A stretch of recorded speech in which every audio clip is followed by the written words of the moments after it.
সন্ত ৰামপাল গুৰু মহাৰাজ হৈছে এনে এজন মহাপুৰুষ যিজনে নিজৰ সত্য ভক্তি, তত্ত্বজ্ঞান, কৰোণা আৰু সেৱাৰ বলত সমাজত এক নতুন আদৰ্শ বলবৎ কৰিছে। সন্ত ৰামপাল গুৰু মহাৰাজৰ নেতৃত্বত তেওঁৰ সকলো সৎলোক আশ্ৰমে কৰা বিস্ময়কৰ সমাজ কল্যাণমূলক কামে সমাজখনক সোণালী ভৱিষ্যতৰ এক নতুন আশা দেখুৱাইছে।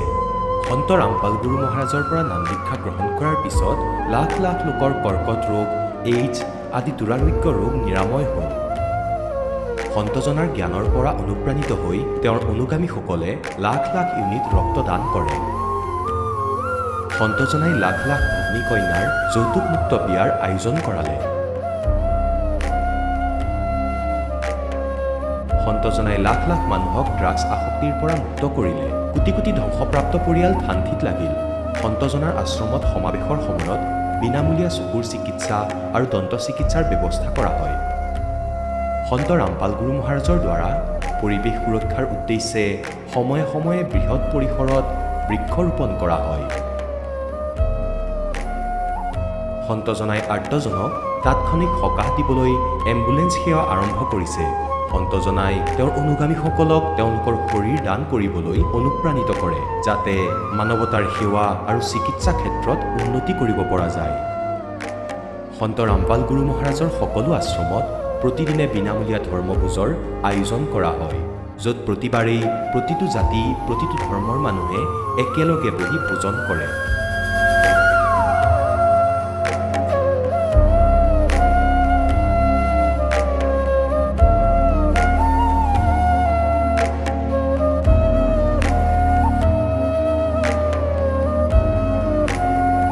সন্ত ৰামপাল গুৰু মহাৰাজৰ অন্নপূৰ্ণা অভিযানে দৰিদ্ৰ আৰু অসহায় লোকসকলৰ জীৱনত এক নতুন শক্তি আৰু আশাৰ সঞ্চাৰ কৰিছে।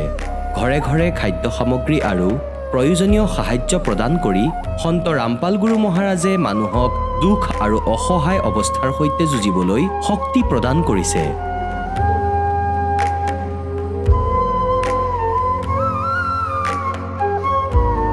দৰিদ্ৰ লোকসকলৰ বাবে ঘৰ নিৰ্মাণ কৰা সন্ত ৰামপাল গুৰু মহাৰাজৰ অসাধাৰণ কাৰ্যই এনে এক নিদৰ্শন দাঙি ধৰিছে, যি যুগ যুগ ধৰি সন্তজনাৰ উদাৰতা আৰু দয়াৰ প্ৰতীক হিচাপে জনাজাত হৈ ৰ'ব।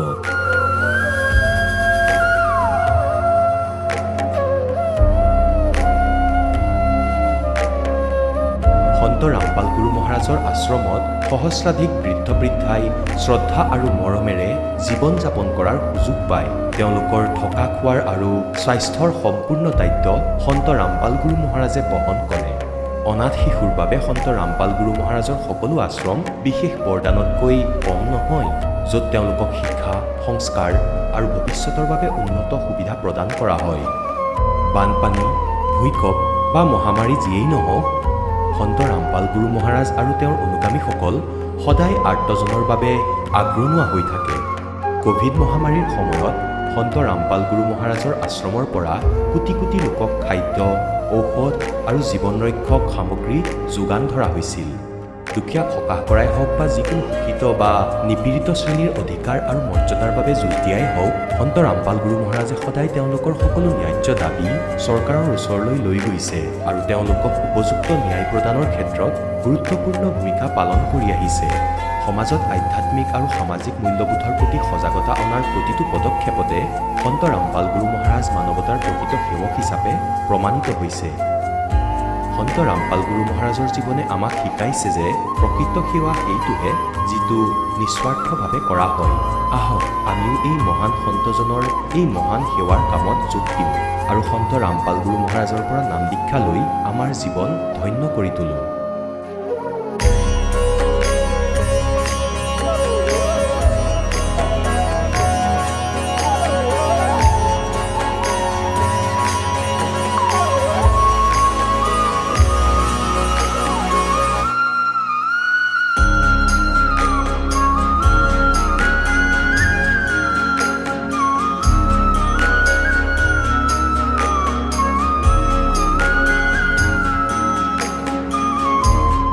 আপোনালোকক পৰিয়ালৰ সৈতে সৎলোক আশ্ৰমলৈ আন্তৰিকতাৰে আমন্ত্ৰণ জনোৱা হ'ল।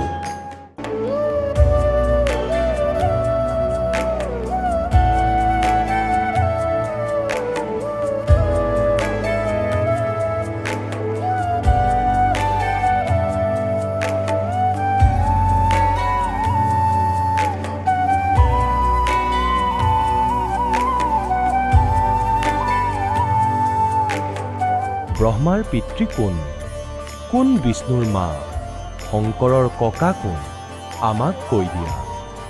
জানিবলৈ অনুগ্ৰহ কৰি শুনক জগতগুৰু তত্ত্বদৰ্শী সন্ত ৰামপাল গুৰু মহাৰাজৰ অমৃত বচন, সকলো পবিত্ৰ ধৰ্মৰ পবিত্ৰ শাস্ত্ৰৰ আধাৰত। নমস্কাৰ দৰ্শকসকল, আজি আমি আপোনালোকক পৰিচয় কৰাই দিম অসমৰ লখিমপুৰ জিলাৰ নাৰায়ণপুৰ গাঁৱৰ নিবাসী মঞ্জু বৰাৰ সৈতে। সৰুৰে পৰাই মঞ্জু বৰাই কৃষ্ণ ভক্তি, নামঘৰৰ সৎসংগ আৰু বহুতো ধৰ্মীয় পৰম্পৰাৰ জৰিয়তে পৰমাত্মাক লাভ কৰাৰ প্ৰয়াস কৰি আহিছিল। আনকি 2013 চনৰ পৰা 2016 চনলৈকে তেওঁ নিৰংকাৰী মিছনৰ সৈতেও জড়িত আছিল।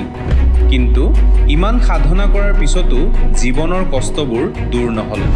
বৰঞ্চ তেওঁ কেঁচুমূৰীয়া আৰু উশাহ নিশাহৰ গুৰুতৰ বেমাৰত ভুগিবলগীয়া হৈছিল। তাৰ পিছত এদিন তেওঁ সন্ত ৰামপাল গুৰু মহাৰাজৰ দ্বাৰা ৰচিত জ্ঞান গংগা কিতাপখন পঢ়িলে। তাৰ পিছত তেওঁৰ জীৱনলৈ এক বিশাল পৰিৱৰ্তন আহিল। মঞ্জু বৰাই কয় যে এই কিতাপখন পঢ়াৰ পিছত তেওঁ সন্ত ৰামপাল গুৰু মহাৰাজৰ তত্ত্বজ্ঞানৰ বিষয়ে জানিব পাৰিলে আৰু তেওঁ কেঁচুমূৰীয়া তথা উশাহ নিশাহৰ দৰে দুৰাৰোগ্য বেমাৰৰ পৰা চিৰদিনৰ বাবে মুক্তি পালে। আচলতে এখন কিতাপ পঢ়িয়েই জীৱনত ইমান ডাঙৰ পৰিৱৰ্তন কেনেকৈ আহিল? কেনেকৈ সন্ত ৰামপাল গুৰু মহাৰাজৰ সত্যজ্ঞানে মঞ্জু বৰাক এই গুৰুতৰ বেমাৰবোৰৰ পৰা সকাহ দিলে? আহক শুনো মঞ্জু বৰাৰ সত্য কাহিনী তেওঁৰ নিজৰ মুখেৰে। নমস্কাৰ। নমস্কাৰ, আপোনাৰ শুভ নামটো জনাওকচোন। মোৰ নাম মঞ্জু বৰা। আপুনি ক'ৰ পৰা আহিছে? মই লখিমপুৰ ডিষ্ট্ৰিক্টৰ নাৰায়ণপুৰ পৰা আহিছোঁ। আপুনি সন্ত ৰামপাল গুৰু মহাৰাজৰ পৰা নাম দীক্ষা কেতিয়া লৈছিল? মই 2018 চনত জুনৰ 24 তাৰিখে লৈছিলোঁ। আপুনি সন্ত ৰামপাল গুৰু মহাৰাজৰ পৰা নাম দীক্ষা লোৱাৰ আগতে কিবা ভক্তি সাধনা কৰিছিলনে? ভক্তি সাধনা কৰিছিলোঁ। সৰুৰ পৰা আমি কৃষ্ণ ভগৱানক ভক্তি কৰিছিলোঁ। আত্মা কল্যাণৰ কাৰণে মই বহুত জেগা ঘূৰিছিলোঁ, পোৱা নাছিলোঁ। নামঘৰত গৈছিলোঁ, নামঘৰতো পোৱা নাছিলোঁ। ভাগৱত শাস্ত্ৰৰ কথা শুনিবলৈ যাওঁ, তাতো পোৱা নাছিলোঁ। সকলো কথা নোপোৱা কাৰণে মই 2013 চনত মই নিৰংকাৰী পন্থত মই তেতিয়া তাত 2016 চনলৈকে মই তাত ভক্তি কৰিছিলোঁ। তাতো মই সৎভক্তি পোৱা নাছিলোঁ। আপুনি নিৰংকাৰী পন্থৰ কথা ক'লে, তাতো আপুনি ভক্তি সাধনা কৰিলে 3 বছৰ ধৰি। লগতে আপুনি আমাৰ হিন্দু সমাজত প্ৰচলিত পৰম্পৰা হিচাপে ভগৱান শ্ৰীকৃষ্ণৰ সাধনা কৰি আহিছিলে। তেনে ক্ষেত্ৰত আপুনি সন্ত ৰামপাল গুৰু মহাৰাজৰ শৰণলৈ কিয় আহিব লগা হ'ল? মই সকলো ভক্তি কৰাৰ পাছতো মোৰ একো উপকৃত নোহোৱাৰ কাৰণে মই বহুতো বেমাৰত পৰিছিলোঁ। বেমাৰত পোৱাৰ কাৰণে মই ৰামপালজীৰ কিতাপ পঢ়োঁতে মই অলপ বেমাৰ উপকাৰ পোৱাৰ কাৰণে তেওঁৰ চৰণত আহিব লগা হৈছিল। আপুনি সন্ত ৰামপাল গুৰু মহাৰাজৰ কোনখন কিতাপৰ কথা কৈছে যাৰ দ্বাৰা নেকি আপুনি উপকৃত হৈছে? মই জ্ঞান গংগা কিতাপখন পঢ়ি কিনিয়ে উপকৃত হৈছিলোঁ। আপুনি জ্ঞান গংগা কিতাপখনত এনেকুৱা কি জ্ঞান পালে যাৰ দ্বাৰা নেকি আপুনি আপ্লুত হৈ সন্ত ৰামপাল গুৰু মহাৰাজৰ শৰণ গ্ৰহণ কৰিছে? জ্ঞান গংগা কিতাপখনত শাস্ত্ৰ অনুকূল সকলো লিখা আছে। তাক পঢ়াৰ কাৰণে আগতে পোৱা নাছিলোঁ। আগতে যিখিনি বুজাইছিলে সেইখিনি আমি শাস্ত্ৰ অনুকূলৰ শাস্ত্ৰবিধি তাৰমানে ভাগৱত কীৰ্তন পঢ়িলেও, নামঘৰত গ'লেও সেইখিনি পোৱা নাছিলোঁ।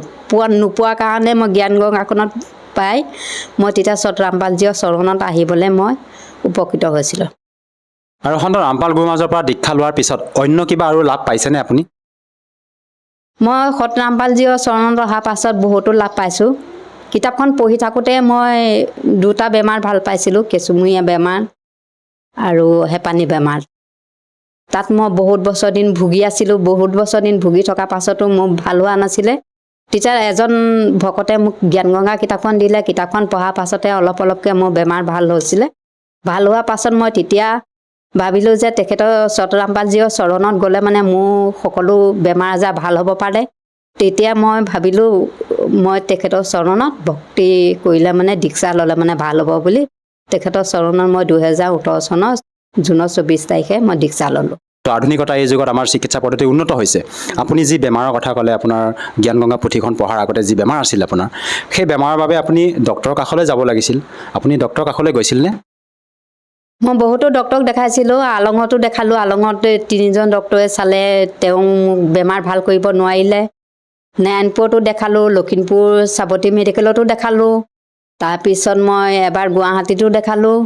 মই তেওঁ বেমাৰ 3টা বেছিহে হৈ গৈ আছিলে। কেতিয়াও মোক ডক্টৰে ভাল কৰিব পৰা নাছিলে।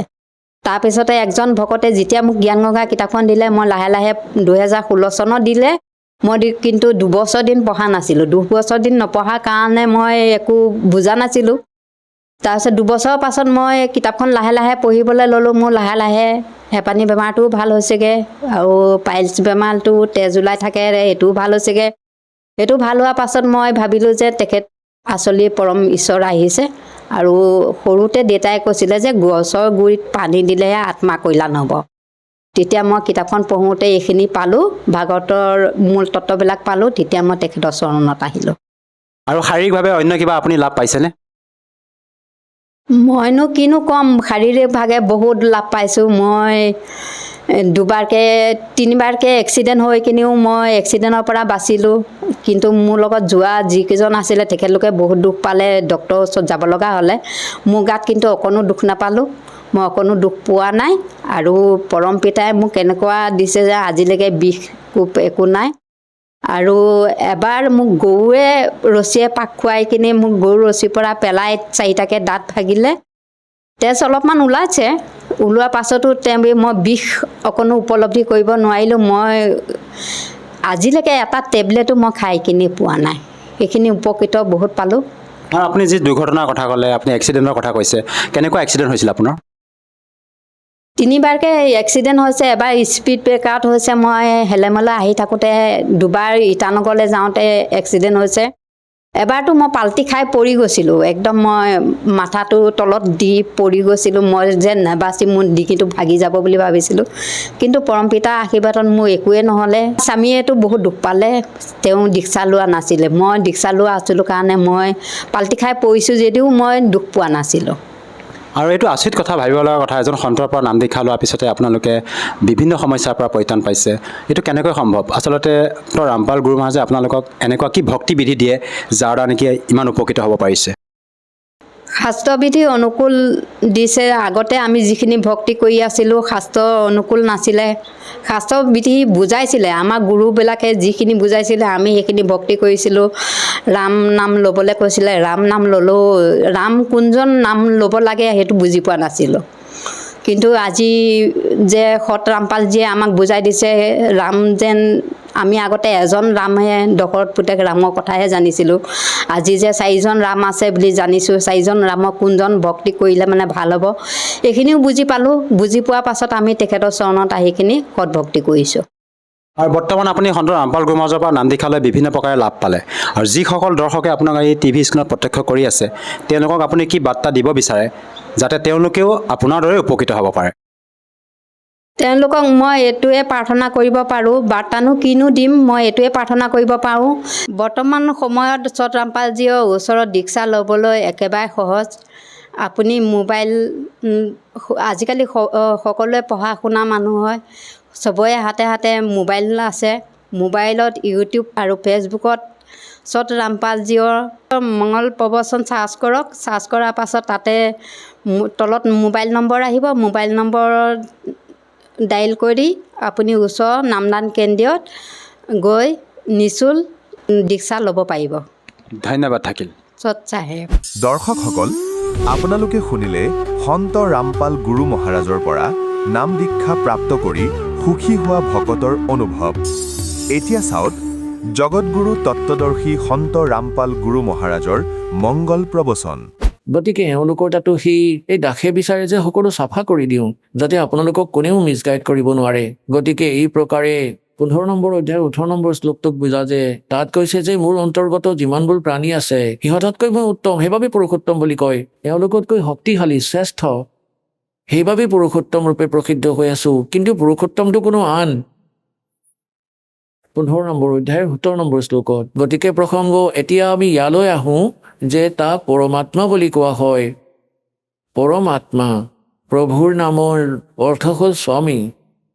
তাক ব্ৰহ্ম কোৱা, প্ৰভু কোৱা, চাহিব কোৱা, বা ৰাম, গড, খুদা, আল্লাহ কোৱা। আল্লাহও স্বামী। আৰু যেনেকৈ পৰমাত্মা বুলি কাক কয়? পৰমাত্মা তেওঁক কোৱা হয় যিয়ে কেতিয়াও কাকো দুখ নিদিয়ে, সকলোকে কেৱল সুখেই দিয়ে।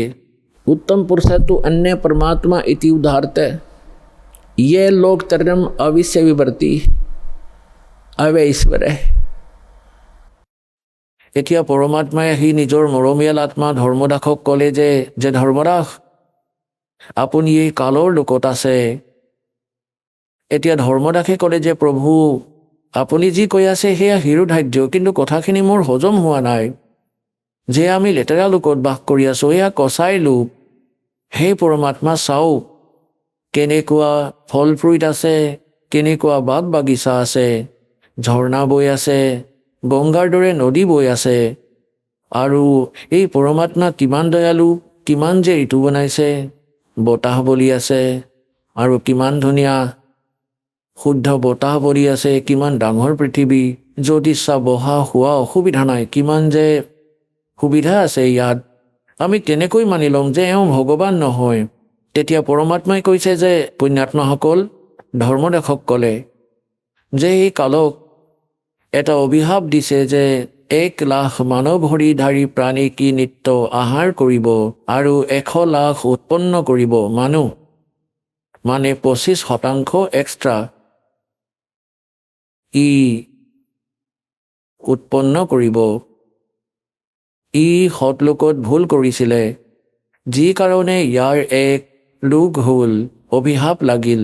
আৰু আপোনালোকে ভুল কৰিছিলে, সেই ভগৱানক এৰি আপোনালোক ইয়াৰ ওপৰত আসক্ত হৈছিল, যি কাৰণে আপোনালোক ইয়াৰ লগত ইয়ালৈ আহিলে। আপোনালোকৰ তাত অপশ্যন আছে উভতি যোৱাৰ বাবে। আপোনালোক উভতি যাব পাৰে যি বিধি মই কওঁ সেই সাধনাবোৰ কৰি।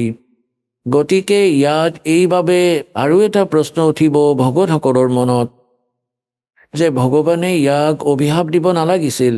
যদি অভিশাপ নিদিলে হয় ই আমাক নাখালে হয়, ইয়াত নাৰাখিলে হয়, ইটো আপোনালোকক যিকোনো প্ৰকাৰেই ৰাখিলে হয়।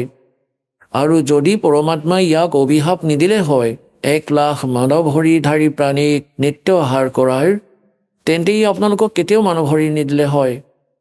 কাৰণ ই সদায় ভয় খাই থাকে যে মানৱ শৰীৰত এওঁলোকে পৰমাত্মাৰ জ্ঞান পাব পাৰে, পৰমাত্মাক প্ৰাপ্ত কৰিব পাৰে। ই এটাজনী আৰু বনাই দিলে হয়, যেনে কুকুৰ গাধ গাহৰিৰ 84 লাখ বনালে, 84 লাখ এটাও বনাব পাৰিলেহেঁতেন। গতিকে ইয়াৰ বিবশতা আছে, বাধ্যতা আছে যে এটা মানৱ, এই মানৱ শৰীৰ অৱশ্যেই দিয়ে আপোনাক। 84 লাখটা জনীৰ পৰা গতা খোৱাৰ পিছতো এটা মানৱ শৰীৰ ই দিবলগীয়া হয়, কাৰণ ই খাব লগা হয়।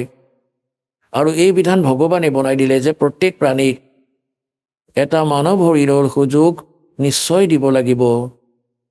সেইবাবে আজি আপোনাৰ ওপৰত দয়া হৈছে। ঠিক আছে, কষ্ট মানি ল'লোঁ, আপোনাৰ মানৱ শৰীৰ নাপালে আপুনি গাধ কুকুৰ হৈ গতা খাব লাগিলে হয়, কষ্ট পাই ভ্ৰমি ফুৰিব লাগিলে হয়। গতিকে এটা গল্ডেন চান্স আছে মানৱ শৰীৰত, আপুনি আত্মকল্যাণ কৰাই সৎলোকলৈ যাব পাৰিব। এই সুবিধা দেৱতাসকলৰো উপলব্ধ নাই, কাৰণ জীৱ যিমানেই সুখী হ'ব ভগৱানৰ পৰা সিমান গুণেই দূৰত থাকিব লাগিব। এয়া সঁচা বুলি মানি লোৱা। আৰু যদি কাৰোবাৰ দুখ হয় সেয়া তেওঁৰ বাবে আশীৰ্বাদ হ'ব পাৰে, যদিহে তেওঁ জিলা হিচাৰৰ বৰবলা আশ্ৰম সৎলোক প্ৰাপ্ত হয়। সেই দুখৰ কাৰণেও তেওঁ পৰমাত্মাক পাব পাৰে। কবিৰ চাহেবে কয় कि सुख के माथे पत्थर पड़ो जो नाम हृदय ते जावे और बलिहारी उस दुख के जो पल पल नाम रटावे। পৰমাত্মাই কৈ জুই লাগক সেই সুখত যিয়ে ভগৱানৰ পৰা আঁতৰ কৰে। বাদ দিয়া এই ঘৰ বাৰী গাড়ী ঘোঁৰা মন্ত্ৰীৰ পদবী যিয়ে ভগৱানৰ পৰা আঁতৰায়, আৰু সেই ভগৱান এনেকুৱা কষ্ট দি থাকিবা যাতে তোমালৈ মনত পৰি থাকে। গতিকে পুণ্যাত্মাসকল, আপোনালোক বালক আধ্যাত্মিক জ্ঞান পোৱা নাই। আমি জয় বজৰংবলী, জয় গণেশদেৱৰ গীত গাই আমি এওঁলোকৰো ভক্তি সঠিকভাৱে কৰিব পৰা নাছিলোঁ। গণেশদেৱৰ, শিৱদেৱৰ, বিষ্ণুদেৱৰ, দেৱীসকলৰ এই সাধনাও এই দাসৰ ওচৰত উপলব্ধ আছে, যিয়ে আপোনালোকক যথাৰ্থ লাভ দিব। এই মন্ত্ৰবোৰৰ ক্ষমতা আছে যি দাসে আপোনালোকক দিব, এওঁলোকৰ সাধ্যত নাই। এই মন্ত্ৰৰ জপেৰে আপোনালোকৰ ওপৰত নিজে নিজেই এট্ৰেক্ট হয়। যেনেদৰে উদাহৰণ দিয়া হয়, এটা ছাগলীক ছাগলী বুলি মাতি থকা সি কেতিয়াও ধ্যান নিদিয়ে। সিহঁতৰ নিজৰ বেলেগ বেলেগ ধৰণৰ লেংগুৱেজ থাকে, ক্ষেত্ৰ ৱাইজ। এবাৰ যদি কৈ দিয়া হ'ল সি তৎক্ষণাতেই চাব, আৰু বহুত সাৱধানেৰে চাব ধৰে এই শব্দটো ক'ৰ পৰা আহিল। গতিকে এইটো বুজি ল'বা যে এই দাসে যি তোমালোকক মন্ত্ৰ দিব সেয়া ভগৱানৰ পূজা নহয়, এওঁলোকৰ পৰা লাভ লোৱা এয়া বিশেষ মন্ত্ৰ, যাৰ দ্বাৰা এওঁলোক এট্ৰেক্ট হয়, বিবশ হয়। এওঁলোকে লাভ দিবই। ইয়াৰ অতিৰিক্ত যিকোনো মন্ত্ৰই আপুনি জাপ কৰি থাকক, আপোনালোকে সেই আধ্যাত্মিক লাভ নাপাব, কাৰণ সেয়া শাস্ত্ৰবিধি ত্যাগ কৰি মনৰ মতে কৰা আচৰণ, যাৰ বিষয়ে গীতাৰ অধ্যায় নম্বৰ 16 শ্লোক 23-24 স্পষ্ট কৰিছে যে যিয়ে শাস্ত্ৰবিধি ত্যাগ কৰি মনৰ মতে আচৰণ কৰে তেওঁলোকে না সুখ পায়, না তেওঁলোকে কিবা সিদ্ধি পায়, না তেওঁলোকৰ কোনো পৰম গতি হয়, ইউজলেছ, ব্যৰ্থ। গতিকে শাস্ত্ৰ অনুকূল সাধনা এই বিশ্বত এই দাস ৰামপাল দাসৰ অতিৰিক্তে কাৰো ওচৰতেই উপলব্ধ নাই।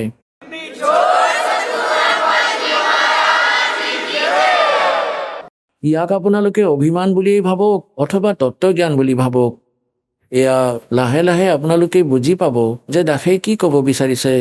অভিমানটো সেইসকল ব্যক্তিয়ে কৰে যাৰ নিজৰ কিবা এটা পোৱাৰ ইচ্ছা থাকে, সেয়া বিচাৰিবতো নালাগে। আমি সন্ত ভগত কোনো প্ৰকাৰৰ কোনো অভিমান অথবা ইগ' কেতিয়াও নাৰাখোঁ। যিয়ে এইটো ৰাখে সি না ভগত না সন্ত, কাৰণ এয়াতো সদগ্ৰন্থত প্ৰমাণিত আছে। আমাৰ সদগ্ৰন্থবোৰত লিখা আছে সেই গুপ্তধন এওঁলোকৰ হাতত নপৰিল, কিয়নো এওঁলোকৰ জ্ঞান নাছিলে।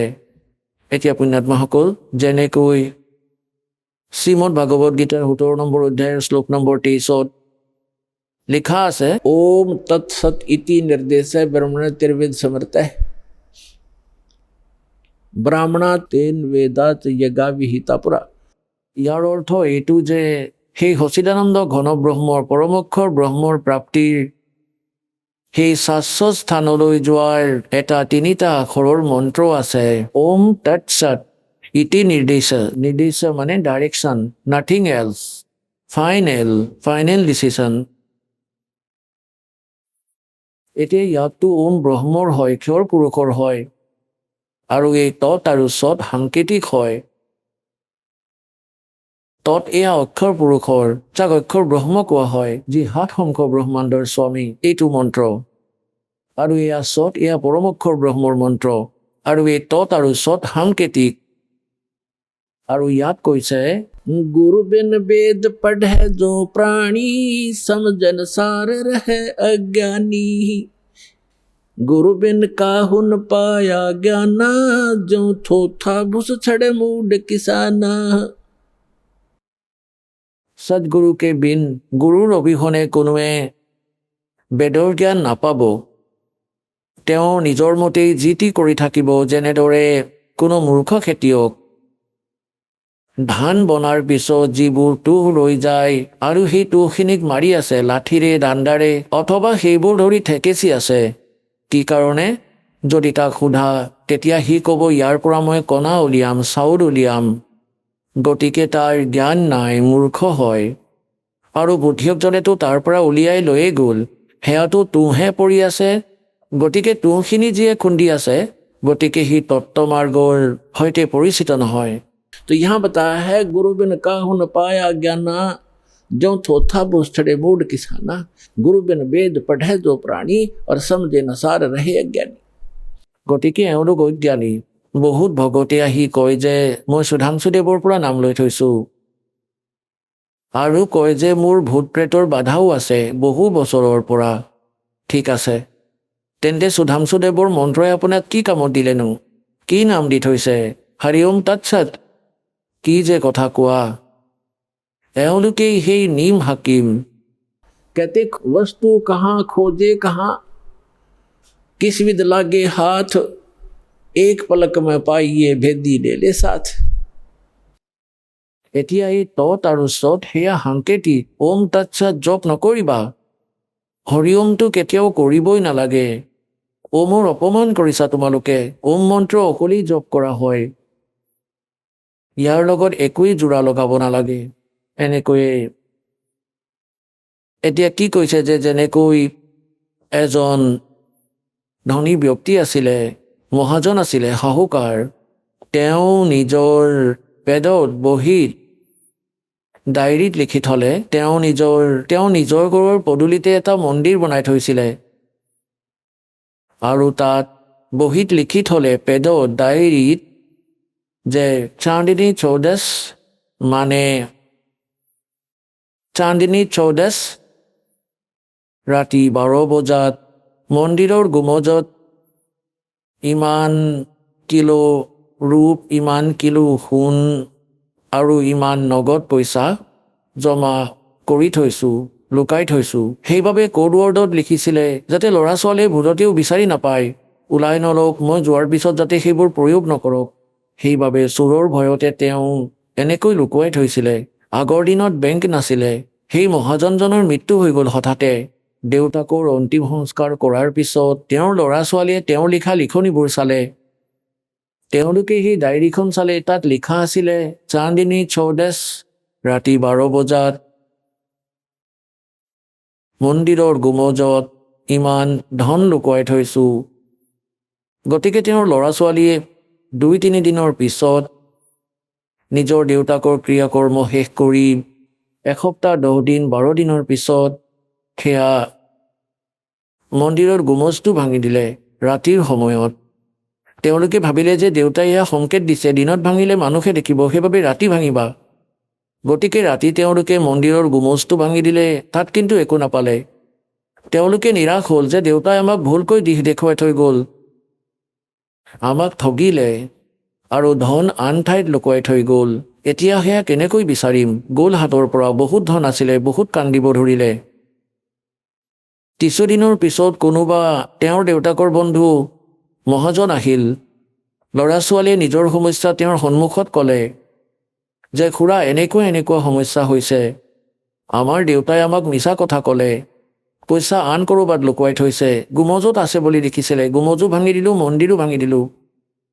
তেতিয়া সেই মহাজনজনে ক'লে মোক দেখুওৱা, ক'ত লিখা আছে। যেতিয়া লেখনি দেখিলে যে চান্দিনী চৌদাশ, ৰাতি 12 বজাত মন্দিৰৰ গুমজত ইমান পইচা থৈ দিছোঁ, তেতিয়া তেওঁ ক'লে যে পুত্ৰসকল, সেই গুমজটো যথাগঠিত যেনেকুৱা আছিল ঠিক তেনেকুৱাই বনোৱা, তেতিয়াহে ক'ব পাৰিম ক'ত আছে।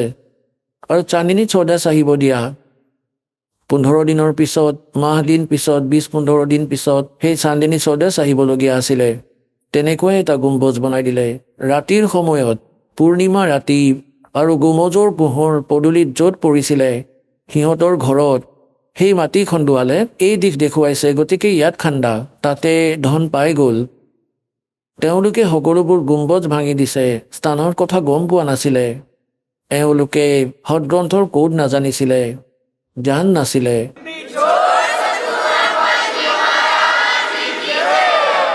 तो वस्तु कहाँ ढूंढे, कहाँ किस्मत लागे हाथ, एक पलक में पाइए, বেদি ले लो साथ। গতিকে দাসক এই সদগ্ৰন্থবোৰৰ জ্ঞানী বনাই, তত্ত্বদৰ্শী সন্ত বনাই কবিৰ ভগৱানে আপোনালোক তেওঁৰ সন্তানসকলৰ ওচৰলৈ পঠিয়াই দিলে। এতিয়া পুণ্যাত্মাসকল পলম নকৰাকৈ কামত লগা।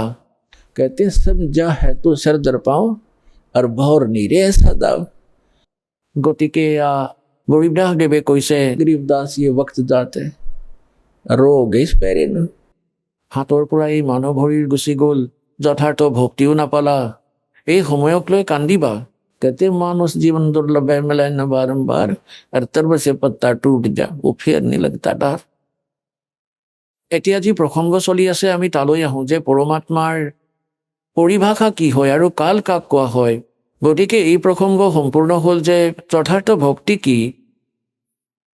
আৰু এটা স্থান এনেকুৱা আছে য'ত বৃদ্ধাৱস্থা আৰু মৃত্যু নাহে, যলৈ যোৱাৰ পিছত প্ৰাণী আকৌ উভতি সংসাৰলৈ নাহে, আৰু তাত জৰা আৰু মৰণ নাই, অৰ্থাৎ বৃদ্ধাৱস্থা আৰু মৃত্যু নাই। আৰু ইয়াত দুয়োটাই ডেফিনেট।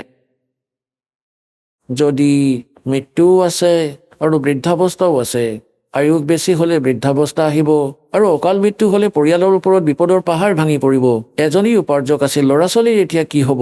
বৃদ্ধাৱস্থাত মৰিলে ক'ব কষ্ট পাই পাই মৰিল।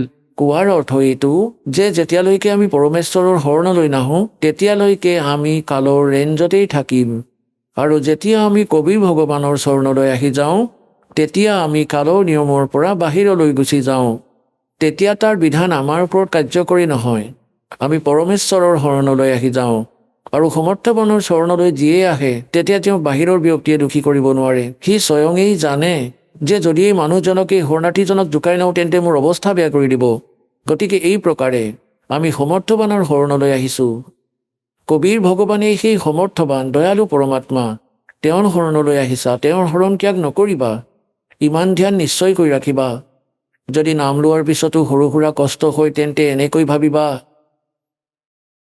যেনে এজনী মেকুৰীয়ে সন্তান উৎপন্ন কৰে আৰু 2-4 দিনৰ পিছত তাই পোৱালীকেইটাক বেলেগ ঘৰলৈ লৈ যায়, কাৰণ তাই তাত এইটো চায় যে তাইৰ সন্তানকেইটাই ইয়াত কোনো বিপদত নপৰক। আৰু এই কথাৰ সৈতে তাইৰ সন্তানকেইটাও পৰিচিত যে আমি আমাৰ মাৰ সুৰক্ষাত আছোঁ। আৰু তাই মুখেৰে ধৰে। মেকুৰীৰ দাঁতকেইটা চোকা দাঁত হয়, বহুত চোকা দাঁত হয়, আৰু সিহঁতক ধৰে। আৰু সন্তানকেইটাই দুখো পায়। সিহঁত এনেকুৱা হৈ যায়, এনেদৰে উৰমি গৈ থাকে। গম পোৱা যায় যে সিহঁতে দাঁতেৰে দুখ পাইছে, কিন্তু কেতিয়াও নকয়। মনে মনে থাকে, সেই কষ্টক সহি থাকে, কাৰণ সিহঁতে জানে যে সিহঁত মাকৰ লগত আছে। অলপ বেছি কষ্ট দিছে যদিও আমাৰ জীৱন ৰক্ষক হয়, সুৰক্ষিত হৈ আছোঁ। গতিকে সিহঁতক উঠাই আন সুৰক্ষিত স্থান অন্য ঘৰলৈ লৈ যায়। আটাইকেইটাকে এটা এটাকৈ লৈ যায়। কিছুদিনৰ পিছত গৈ চাই যে ইয়াততো একো সমস্যা হোৱা নাই, আৰু যদি হৈ আছে আন এখন ঘৰলৈ লৈ যায়। কিন্তু সিহঁতে একো নকয়, সিহঁতে কষ্টও পায়েই আছে, কিন্তু সিহঁতৰ বিশ্বাস আছে যে মাকৰ মুখত। যদিও সিহঁতে কষ্ট পাই আছে কিন্তু জীৱন ৰক্ষা হৈ আছে। সেই প্ৰকাৰে কবিৰ ভগৱানৰ চৰণলৈ অহাৰ পিছত যদি সৰু সুৰা কষ্টও পাইছে, তাৰ বিনিময়ত আপোনালোকেও নাজানে কিমান ডাঙৰ বিপদ আঁতৰি গৈছে। এইটো বিশ্বাস ৰাখিবা, বিচলিত নহবা। এতিয়া প্ৰসংগ চলি আছে যে ধৰম দাসে কৈ আছিলে যে হে ভগৱান, ইয়াত কিমানবোৰ যে সুবিধা দি থৈছে ভগৱানে, আৰু আপুনি ইয়াক কাল বুলি কৈ আছে। তেতিয়া পৰমাত্মাই ক'লে, ধৰ্মদাস যেনেকৈ কছাৰীয়ে ছাগলী পালে, সি সেই ছাগলীবোৰক কিমানবোৰ সুবিধা দিয়ে, যাৰ বাবে ভাল চেল হয়। এটা বহুত ডাঙৰ গঁৰাল বনায়, সেইখিনি ভাড়াত লয় অথবা কিনি লয়, আৰু তাৰ ভিতৰত ছেট বনায়, খেৰ পাৰি দিয়ে ছাগলীকেইটাক গৰম আৰু ঠাণ্ডাৰ পৰা বচাবলৈ। তাত ঠায়ে ঠায়ে সৰু সৰু পুখুৰী বনায়, সৰু সৰু গাঁত, সেয়া পানীৰে ভৰাই ৰাখে। সিহঁতৰ বাবে ঘাঁহ বনৰ তাত ব্যৱস্থা কৰাই দিয়ে। সেই সকলোবোৰ ব্যৱস্থাকে দেখি সেই সৰল প্ৰাণীয়ে এইটো বুলি ভাবি লয় যে আমাৰ মালিকে, আমাৰ স্বামীয়ে কিমান দয়ালু হয়, আমাৰ কিমান ধ্যান ৰাখে, সকলো সুবিধাই প্ৰদান কৰিছে। হিংস্ৰ পশুৰ পৰা সুৰক্ষা দিছে, চাৰিওফালে বেৰ লগাই দিছে, আৰু ভিতৰত গছ আছে, ঘাঁহ বননি আছে, ফল ঘাঁহ বন আছে, গৰমৰ পৰা বাচিবলৈ ছাঁ আছে, ঠাণ্ডাৰ পৰা বাচিবলৈও ছেট আছে, ব্যৱস্থা আছে। গতিকে সিহঁতে এই সকলোবোৰ ব্যৱস্থা দেখি মানি লয় যে আমাৰ যি স্বামী বহুত দয়ালু, তেওঁ পৰমাত্মা। আৰু কেতিয়াবা যদি সি সিহঁতৰ মাজলৈ আহে, তেতিয়া সকলোৱে তাক মৰম লৈ চাৰিওফালে আগুৰি ধৰে। কোনোবাই ঠেং দুখন মেলি দিয়ে সাৱটি ধৰিবলৈ। সিহঁতে চেলেকেও মৰমতে, জিভাৰে চেলেকিব বিচাৰে তাক এক বিশেষ ৰিগাৰ্ড দিবৰ বাবে। সিহঁতে জিভাৰে চেলেকি আছে আৰু কচাইজনে হাতেৰে চাই আছে।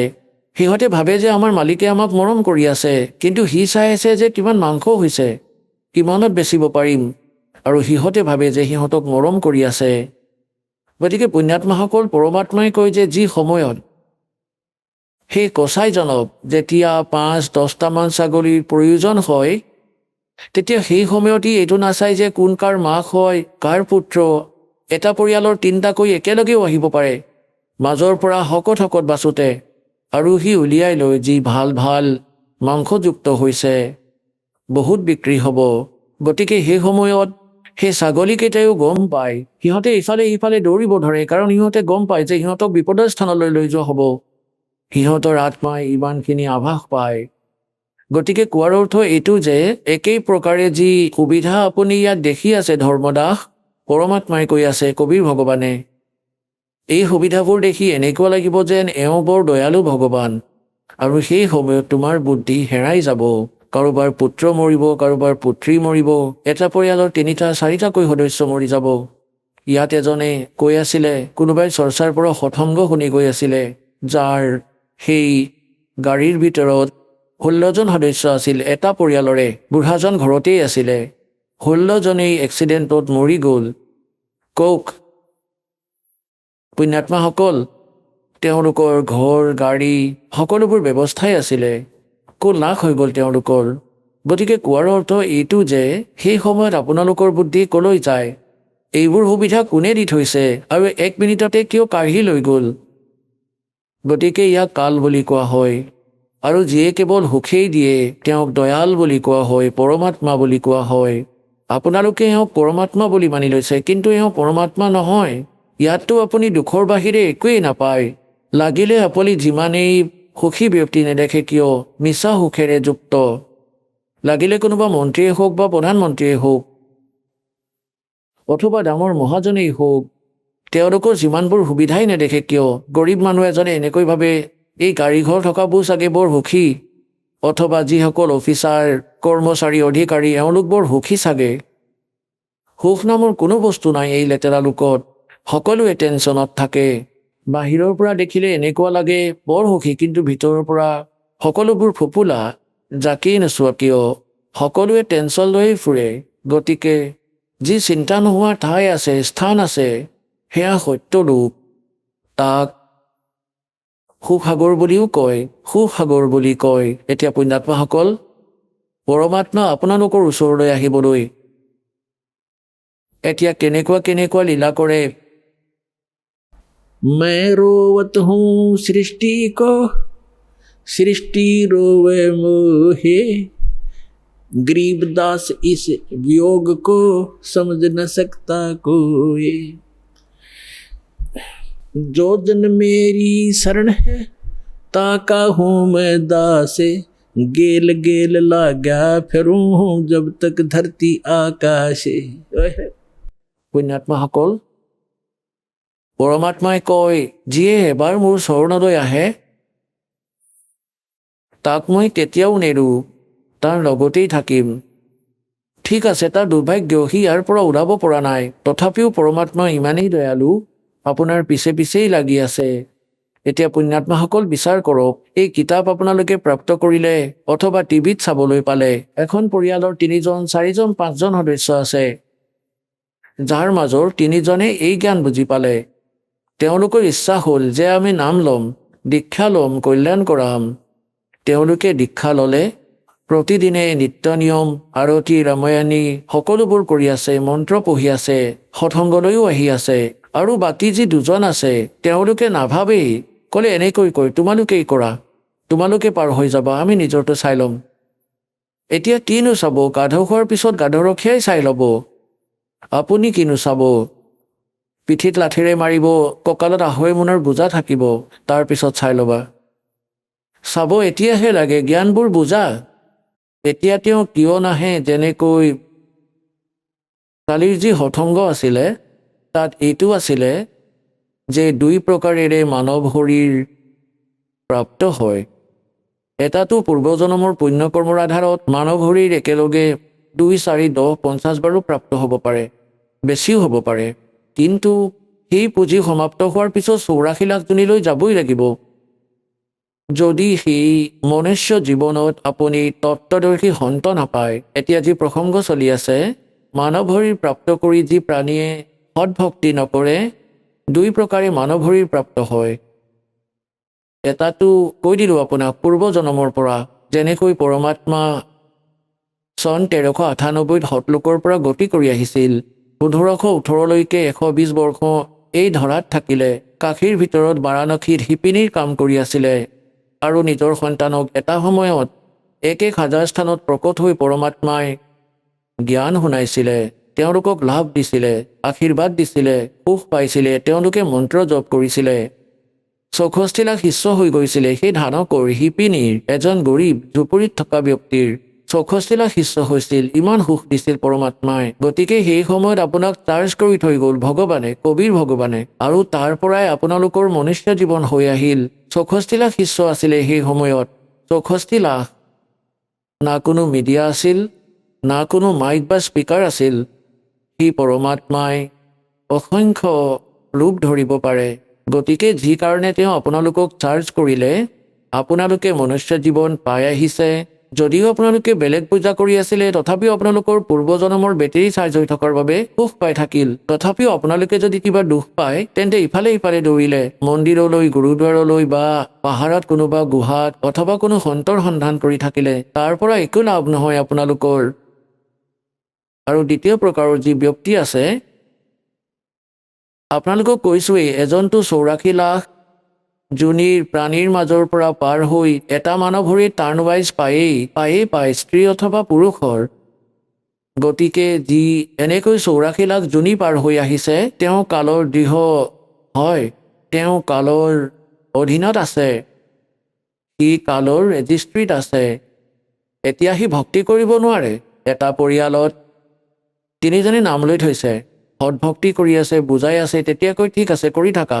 এইটোও ভাল যে সিহঁতক বাধা নিদিয়ে, কিন্তু কালৰ দূতে সিহঁতকো মানা কৰে যে তুমি যাব নোৱাৰা, এনেকুৱা কৰিব নোৱাৰা। এনেকৈ ক'লে পৰমাত্মাই যে যেনেকৈ এই কুলিয়ে কি কৰে, কুলি এটা পক্ষী, ই বেলেগকৈ নিজৰ বাঁহ সাজি কণী উৎপন্ন নকৰে, কাৰণ সিহঁতৰ কণীবোৰ কাউৰীয়ে খাই পেলাই নেৰে। সিহঁতে এনেকুৱা ফৰ্মুলা বনাই থৈছে, যেনে কণীকেইটাৰ মাকে কণী উৎপন্ন কৰিলে বাঁহত, তাৰপিছত তাই গুচি যায় খাদ্যৰ সন্ধানত, আৰু যেতিয়া দেখে যে দূৰলৈ গুচি গ'ল তেতিয়া তাইৰ বাঁহত নিজৰ কণী উৎপন্ন কৰে।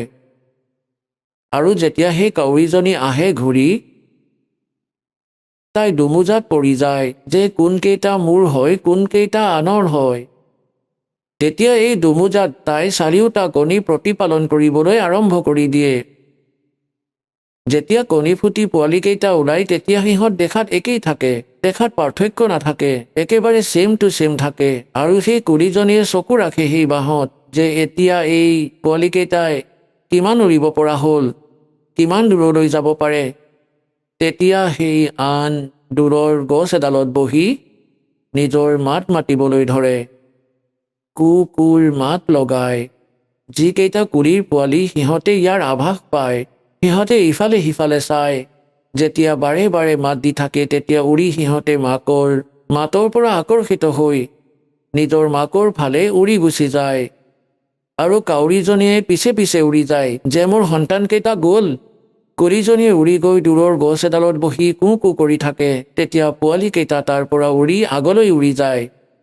তেতিয়া কাউৰীজনীয়ে ভাবে এইকেইটা গ'ল যদি গ'ল, যিকেইটা বাচি আছে সিহঁতৰ যাতে বিপদ নহওক, সিহঁতকে প্ৰতিপালন কৰোঁ বুলি ভাবি ঘূৰি আহে। গতিকে কোৱাৰ অৰ্থ এইটোৱেই যে সেই বাঁহত 4টা পোৱালি আছিল, 2টা কুলিৰ 2টা কাউৰীৰ।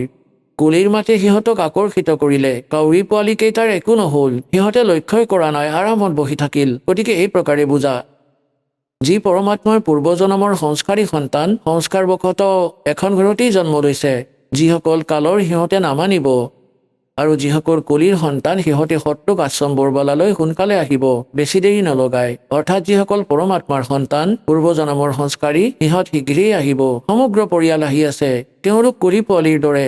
যদিও সিহঁত কালৰ বাঁহত মানে ইয়াত এই ৰূপত জন্মগ্ৰহণ কৰিলে, আগতেতো ক্ৰিয়াবোৰ একেই আছিল, এতিয়া সলনি হ'ব, একেবাৰে চেঞ্জ হৈ যাব। সকলো ক্ৰিয়া ভকতসকলৰ ভক্তৰ দৰে লক্ষণ হৈ যাব। গতিকে এই প্ৰকাৰে কি কয় পৰমাত্মাই, जो जन मेरी शरण है ताका हूँ मैं दासे, गेल गेल लाग्या फिरूं जब तक धरती आकाशे। পৰমাত্মা কবিৰ ভগৱান যি সময়ত ইয়ালৈ আহিছিলে, পৃথিৱীত প্ৰত্যেক যুগতে যি এক লীলা কৰে, যাৰ বেদেও প্ৰমাণ দিয়ে, যাৰ বেদসমূহো সাক্ষী যে ভগৱানে এনেকুৱা লীলা কৰে। গতিকে সেই লীলা, যি পৰমাত্মাৰ বেলেগ টাইপৰ লীলা আছে, শিশু ৰূপ ধাৰণ কৰি প্ৰত্যেক যুগতে প্ৰকট হয়।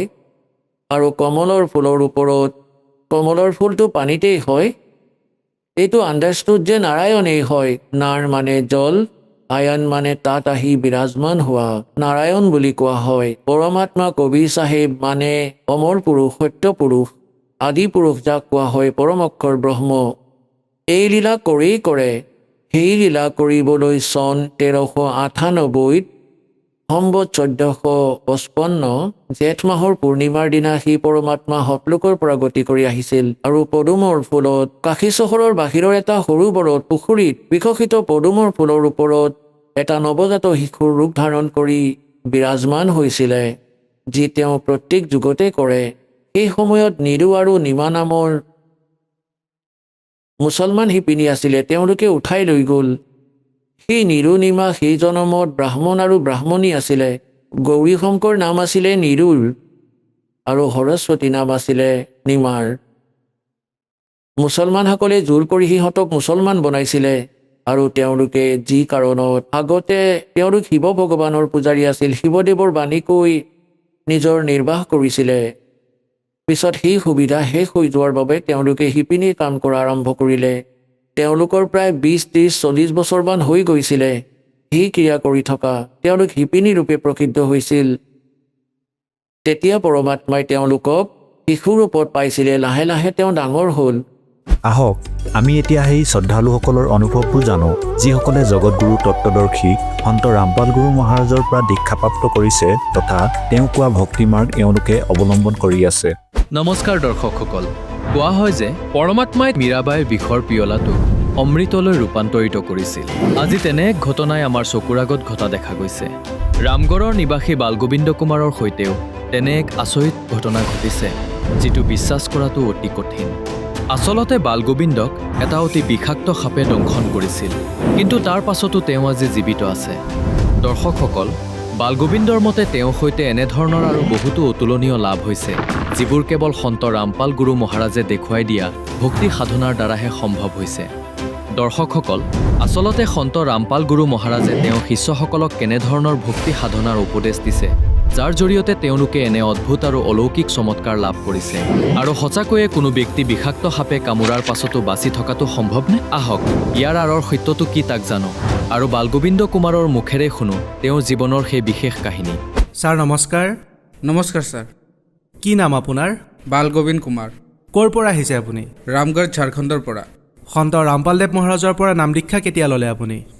মই সন্ত ৰামপালদেৱ মহাৰাজৰ শৰণলৈ 30 জানুৱাৰী 2016 আহিছিলোঁ। সন্ত ৰামপালদেৱ মহাৰাজৰ পৰা নাম দীক্ষা লোৱাৰ আগত আপুনি কি ভক্তি সাধনা কৰিছিল? মই ছাৰ শিৱদেৱৰ দৃঢ় ভক্ত আছিলোঁ, যি নেকি আজি শিৱদেৱৰ এয়া কৰিবলৈ ডাঙৰ মন্দিৰ নিৰ্মাণ কৰাই আছিলে পূৰ্বপুৰুষসকলে, সেয়া আধা কৰা আছিল। আজি মই কেইদিনমান আগতে সেয়া এৰি দিলোঁ। সকলো জগতৰ মানুহে, মোৰ গাঁৱৰ মানুহে দুখিব ধৰিলে, ক'লে যে এয়া কি তুমি আধা মন্দিৰ যি বনাই আছিলোঁ আমি, আজি সেয়া পূৰাটো কৰি দিলা, কিন্তু সেয়া ফিনিছ নকৰিলা। আন গাঁৱৰ মানুহে হাঁহিব, এয়া তুমি ভাল নকৰিলা, তুমি কোনোবা গুৰু শৰণলৈ গুচি গ'লা। মই কোনো গুৰু শৰণলৈ অহা নাই, মই সত্যতাৰ শৰণলৈ আহিছোঁ, যিয়ে মোৰ জীৱনত আৰু অহা প্ৰজন্মত এয়া সত্যতাই লগত থাকিব সকলোৰে। মই তেওঁৰ শৰণলৈ আহিছোঁ। সন্ত ৰামপালদেৱ মহাৰাজৰ বিষয়ে আপুনি কেনেকৈ গম পালে?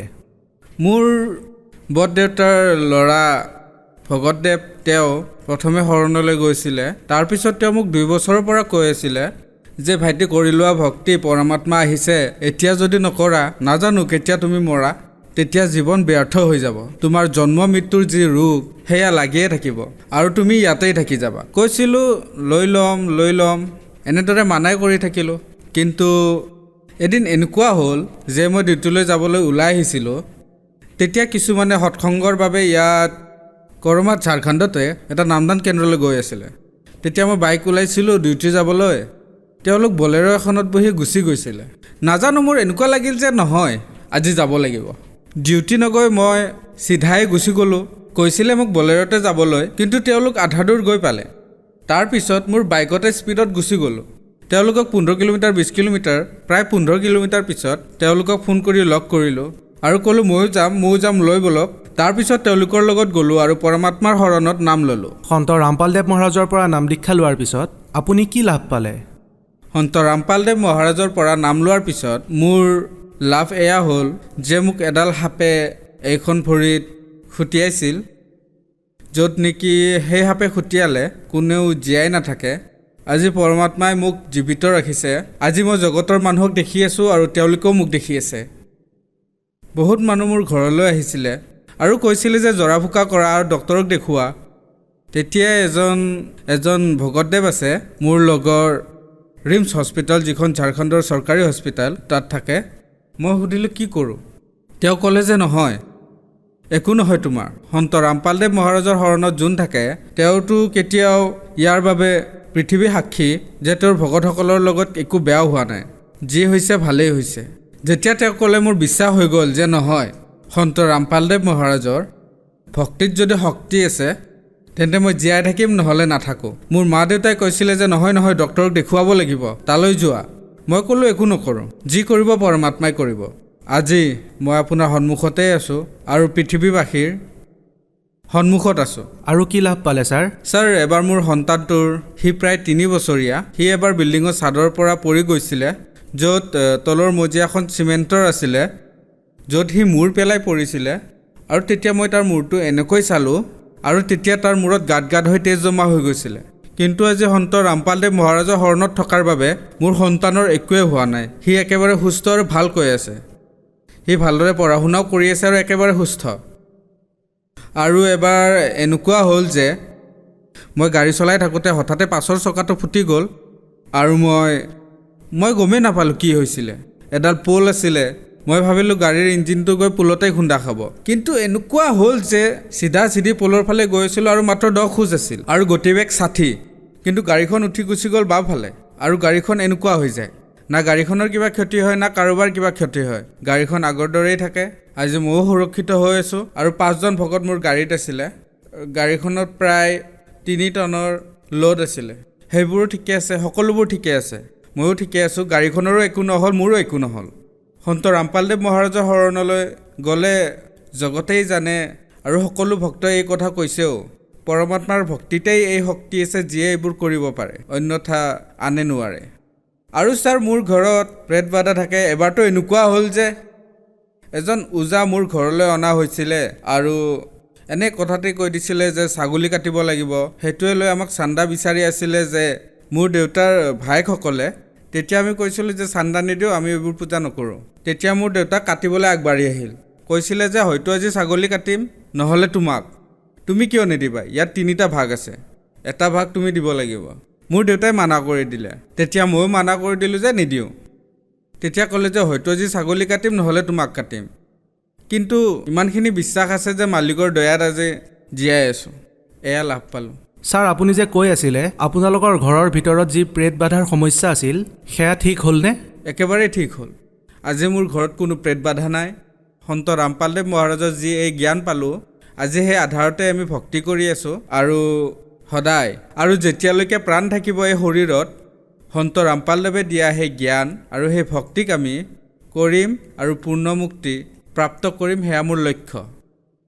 আৰু গুৰুদেৱৰ এই জ্ঞানে আমাক মুক্তি দিব। ছাৰ, সন্ত ৰামপালদেৱ মহাৰাজৰ পৰা নাম দীক্ষা লোৱাৰ আগতে আপুনি কিবা নিচা কৰিছিলনে? হয় ছাৰ, মই কৰিছিলোঁ আৰু নিচাৰ লগে লগে মই মাংসও খাইছিলোঁ। আজি আগতে যেনেকৈ চিগাৰেট খাইছিলোঁ, কিন্তু আজি যেতিয়া কোনোবাই চিগাৰেট খায় মই তাৰ ওচৰলৈ গ'লে বমি হৈ যায়। মোৰ সেই দোকানখনলৈ যাবলৈ মন নোযোৱা হৈ যায়, যদিও বিস্কুট আনিবলৈও থাকে। তাত কোনোবাই চিগাৰেট খাই থাকিলে ধোঁৱা ওলালে মই আঁতৰি যাওঁ, তাৰ পৰা বিস্কুটো নলওঁ। চেষ্টা কৰোঁ তাৰ পৰা যদি নল'ব পাৰোঁ ভাল। আৰু ইমান মাংস খাইছিলোঁ যে বজাৰে বজাৰে ঘূৰি ফুৰি যিয়ে মাংস বেচে তেওঁলোকে সেয়া বিচাৰি বিচাৰি আনি খাইছিলোঁ। আজি এনেকুৱা লাগে মই বহুত ভুল কাম কৰিছিলোঁ, যেন মোতকৈ বেছি তুচ্ছ আৰু কোনো নাই। গতিকে সেইবাবে মই বিচাৰোঁ পৰমাত্মা সন্ত ৰামপালদেৱ মহাৰাজৰ যি ভক্তি, এই ভক্তিত এয়া আছে, না নিজে কষ্টত থাকিবা না আন কাৰোবাক কষ্ট দিব পাৰিবা। গতিকে সন্ত ৰামপালদেৱ মহাৰাজৰ জ্ঞানত এয়া আছে। আৰু সন্ত ৰামপালদেৱ মহাৰাজে কয় তেওঁৰ জ্ঞানত এয়াও আছে আৰু পূৰ্ণ পৰমাত্মাৰো এয়া লিখা বিধান আছে যে য'ত পৰমাত্মাৰ সন্তান সকলো, গতিকে সেই জন্তু, পশু পক্ষী, কীট পতংগ অথবা মানুহ কোনোতো বেলেগ নহ'ল, এয়া সকলো মোৰ ভাই বন্ধু। যদি কাৰোবাক আমি কষ্ট দিওঁ তেতিয়া পৰমাত্মাৰ বিধান আছে যে আমিও কষ্ট পাম। ছাৰ, সন্ত ৰামপালদেৱ মহাৰাজৰ পৰা নাম দীক্ষা লোৱাৰ পিছত আপুনি আৰু কি লাভ পালে? আৰু ছাৰ, মই লাভ পালোঁ যে আধ্যাত্মিক জ্ঞান যি মই পালোঁ আজি সেয়া আটাইতকৈ বেলেগ। আৰু মই এই কথা সকলোতে কওঁ যে এই জ্ঞান সৰ্বোচ্চ হয়। মই মোৰ সকলো যিসকল সম্বন্ধীয় আৰু যি বন্ধু আছে তেওঁলোকক কওঁ যে ব'লা সন্ত ৰামপালদেৱ মহাৰাজে এনেকুৱা জ্ঞান কৈ আছে যি জগতে জানিব লাগে আৰু ক'বলগীয়া। গতিকে তেওঁৰ ভক্তি কৰা আৰু নিজেও যোৱা পূৰ্ণ পৰমাত্মাৰ শৰণলৈ আৰু সমগ্ৰ পৰিয়ালক সম্পৰ্কীয়সকলক কোৱা যে ভক্তিবিধি শাস্ত্ৰ অনুকূল এয়াহে আৰু এয়াই কৰিব লাগে। ছাৰ, আপোনালোকে ঝাৰখণ্ডত থাকে আৰু সন্ত ৰামপালদেৱ মহাৰাজৰ সৈতে জড়িতও। গতিকে আপুনি নাভাবেনে আন সন্তৰ পৰাও আপুনি নাম দীক্ষা ল'ব পাৰিলে হয়, ইমান দূৰৰ পৰা আহি সন্ত ৰামপালদেৱ মহাৰাজৰ সৈতে জড়িত হোৱাতকৈ? ছাৰ, সন্ত ৰামপালদেৱ মহাৰাজৰ ওচৰলৈ যোৱাৰ যি কথা, আমি যে যাওঁ দিল্লী, হাৰিয়ানা অথবা আন ঠাইত, যোৱাৰ কথাটো বাৰু পিছত হ'ব। প্ৰথমতেতো সন্ত ৰামপালদেৱ মহাৰাজ মোৰ হৃদয়ত আছে। আৰু যে আশ্ৰমৰ কথা, ঝাৰখণ্ডত আজি খন আশ্ৰম খোলা হৈছে আৰু মালিক সন্ত ৰামপালদেৱ মহাৰাজৰ সৎসংগ চলে। গতিকে এনেকুৱা কোনো কথা নাই, আমি এইবোৰ কৰোঁ। কিন্তু লগতে এইটোও কথা যে মোক গাঁৱৰ মানুহে কয় যে তুমি যে আশ্ৰমলৈ যোৱা পইচা পোৱা, সেইবাবে যোৱা। এজন দুজনক আমি কৈ দিছিলোঁ যে এনেকুৱা কোনো কথা নাই। সন্ত ৰামপালদেৱ মহাৰাজৰ যি ভক্তিবিধি মই সেয়াহে জানিবলৈ যাওঁ, না কি পইচা পাওঁ সেইবাবে যাওঁ। পইচা আমি দিহে যাব লাগে, কাৰণ যিকোনো জ্ঞান, ধৰক আমি যদি কোনো স্কুলত যাওঁ, আপুনি পইচা দিহে স্কুল গৈ পাব, তেতিয়াহে জ্ঞান পাব। তাৰ মানে সন্ত ৰামপালদেৱ মহাৰাজৰ আশ্ৰমত নাম দিয়াৰ নামত পইচা লোৱা হয়, অথবা আন কিবা বেলেগ ফিজ লোৱা হয় আশ্ৰমত? খোৱাৰ কথাটো বাদ দিয়ক, আন যিসকল গুৰু আছে সেই গুৰুসকলৰ মাজত দেখা পাওঁ যে আগত বহাজনৰ পৰা বেলেগ পইচা লয়। ঠাণ্ডাৰ দিনত গাত উৰিবলৈ যি গৰম কাপোৰ লোৱা হয়, তাৰ বাবে 20 টকা অথবা 50 টকাও দিব লাগে। খাদ্যৰ বাবে পইচা দিব লগা হয়। কিন্তু ইয়াত সন্ত ৰামপালদেৱ মহাৰাজৰ আশ্ৰমত দেখিবলৈ পাওঁ হাজাৰ হাজাৰ ভক্তৰ মাজত এনেকুৱা খাদ্য বিতৰণ হয়, এনেকুৱা লাগে যেন মানুহে দেখি ভাবিবলগীয়া হয় যেন ইমান খাদ্যৰ পইচা আহে ক'ৰ পৰা তেওঁলোকৰ। কিন্তু আজি চাওক, সন্ত ৰামপালদেৱ মহাৰাজৰ দয়াত সকলো ভক্তই খাদ্য পাই আছে, কাৰো পৰাই 1 টকাও লোৱা নহয়। আনকি তেওঁলোকক 10 টকাৰ সহায়হে কৰে, কিন্তু নলয়। ভগত সমাজক আপুনি কি বাৰ্তা দিব বিচাৰিব? মই ভগত সমাজক বাৰ্তা নহয়, হাতযোৰ কৰি বিনম্ৰ নিবেদন জনাব বিচাৰোঁ যে সন্ত ৰামপালদেৱ মহাৰাজে যি জ্ঞান দি আছে সেয়া শাস্ত্ৰ অনুকূল সাধনা আৰু শাস্ত্ৰ বিধি সাধনা হয়। সকলো সেয়া মই মিলাইও চাইছিলোঁ। ভাগৱত গীতা যি বেলেগকৈ পোৱা হয় সেয়াও চাইছিলোঁ। আৰু সন্ত ৰামপালদেৱ মহাৰাজে লিখা যি গীতা তোমাৰ জ্ঞান অমৃত অথবা আন কোনো, সেয়া মই উলিয়াই চালোঁ, একেই লিখা আছে। কিন্তু তাৰ যি অৰ্থ মই শ্লোক মিলাই চালোঁ, যি ভগৱত গীতাত লিখা আছে সেয়া শ্লোক ইয়াতো লিখা আছে। তাৰ অৰ্থ যেতিয়া চালোঁ তেতিয়াহে গম পালোঁ। সেই অৰ্থৰ পৰা এতিয়াহে মই বুজি পালোঁ গীতাৰ যি অৰ্থ সেয়া এয়াহে, এয়া নহয়। মই এই পাৰ্থক্য পালোঁ। আপুনি কেনেকৈ গম পালে যে কোনটো শব্দাৰ্থ শুদ্ধ হয়? ছাৰ, যি শব্দ অৰ্থ পোৱা যায় তাৰ পৰা আপুনি গম পাব। এয়া চিম্পলি কোনোবাই যদি পঢ়েও তেন্তে সেই শব্দাৰ্থৰে হিন্দীৰ পৰা ইংলিছৰ, ঠিক তেনেদৰে সংস্কৃতৰ পৰা হিন্দীটো পায়। এয়াতো সকলোৱে আজিকালি 10th ক্লাছ পঢ়িলেও শব্দাৰ্থৰ বিষয়ে গম পাই যায়। আজিকালিতো মানুহে ট্ৰান্সলেট কৰি ল'ব পাৰে শব্দাৰ্থ গম পালে। ময়ো তেনেদৰে মিলাই চালোঁ আৰু সঁচাকৈ সেয়া ঠিকেই। সন্ত ৰামপালদেৱ মহাৰাজে তেন্তে শুদ্ধ অৰ্থ কয়? নিশ্চয়, সন্ত ৰামপালদেৱ মহাৰাজে সঁচা অৰ্থ কৈ আছে আৰু জগতকো কৈ দিছে যে এয়া শুদ্ধ। আৰু যেতিয়া মানুহে এই জ্ঞানক বুজি আগুৱাই আহিব ধৰিছে, মোৰ আৰু লাগিল যে নহয়, এয়াই শুদ্ধ। এজন মানুহ মূৰ্খ হ'ব পাৰে, 4জন মূৰ্খ হ'ব পাৰে, হাজাৰ হাজাৰজন আছে। এজন ডক্টৰক দেখিলোঁ, MBBS ডক্টৰ, তেওঁ ৰামপালদেৱ মহাৰাজৰ শৰণত আছে। এজন ইঞ্জিনিয়াৰো আছে। এনে অহা নাইতো, মই চাইছোঁ সংস্কৃতৰ যি এয়া গ্ৰেজুৱেশ্যন কৰিছে সংস্কৃতত, তেওঁকো চাইছোঁ।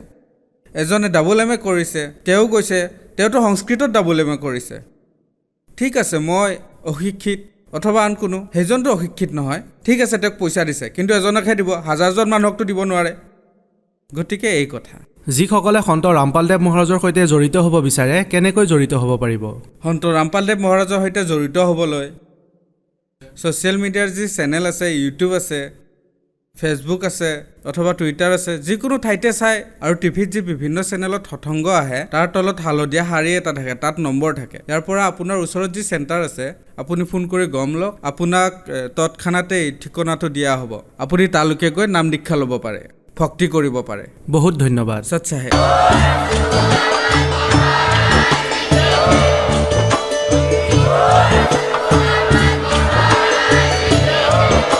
আপুনি শুনি আছিলে জগতগুৰু তত্ত্বদৰ্শী সন্ত ৰামপাল গুৰু মহাৰাজৰ মংগল প্ৰবচন। অধিক জানিবৰ বাবে ভিজিট কৰক www.jagatgururampalji.org। সন্ত ৰামপাল গুৰু মহাৰাজৰ শুভ আশীৰ্বাদত সমগ্ৰ বিশ্বতে 500তকৈ অধিক নাম দীক্ষা কেন্দ্ৰ আছে, য'ত সন্ত ৰামপাল গুৰু মহাৰাজৰ দ্বাৰা বিনামূলীয়াকৈ নাম দীক্ষা দি থকা হৈছে। আপোনাৰ ওচৰৰ নাম দীক্ষা কেন্দ্ৰৰ ঠিকনা জানিবলৈ সম্পৰ্ক কৰক 7082208528।